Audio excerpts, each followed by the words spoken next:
You know when you get into a rabbit hole and kind of wish you hadn't? Buckle up because you're going to want to see this. Everything we are talking about is all alleged and for entertainment purposes only.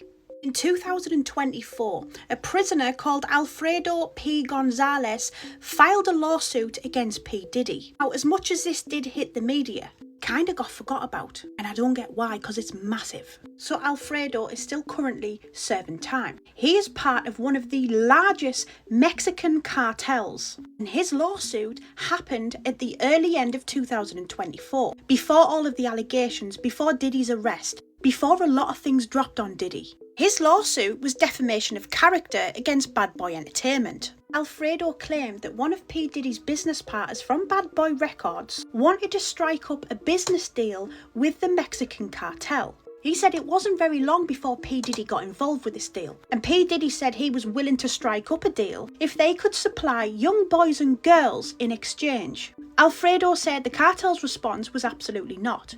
They dealt with drugs, not trafficking. This was one, out of their forte, and two, not worth the money. He said that business deal was struck off. But a few months later, P. Diddy himself got in touch. He said P. Diddy asked him how much would it cost for the cartel to help smuggle young boys and girls from the Mexican border into the US. Again, allegedly the cartel denied this offer. Alfredo said this then called a rift, and Sean Combs started threatening. He said, good luck doing any drug deals in New York because I'm going to make sure that doesn't happen. Now, when this allegation came out, people didn't really take it serious. They laughed because basically Alfredo is saying he wants to sue Bad Boy Entertainment for the loss of earnings because P. Diddy put a stop to the drugs.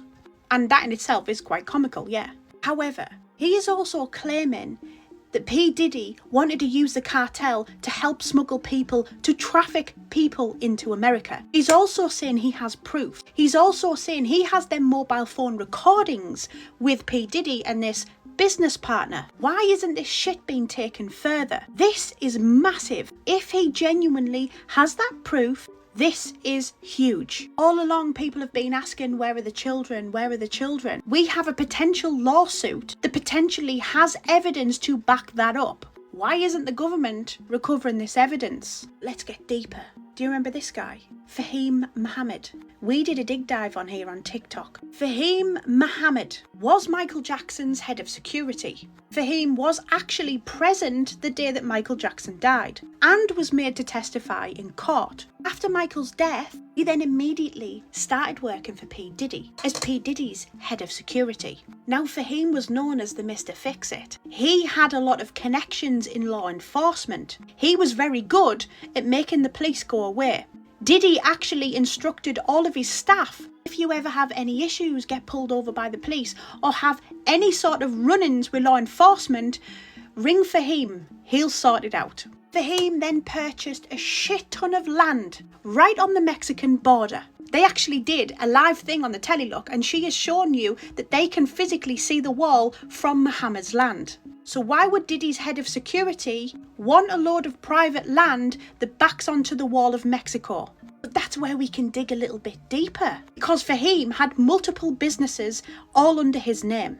But it's this one that caught my attention. He had a trucking company, a transportation company, that ironically only had two assets, 2 vans, 2 drivers.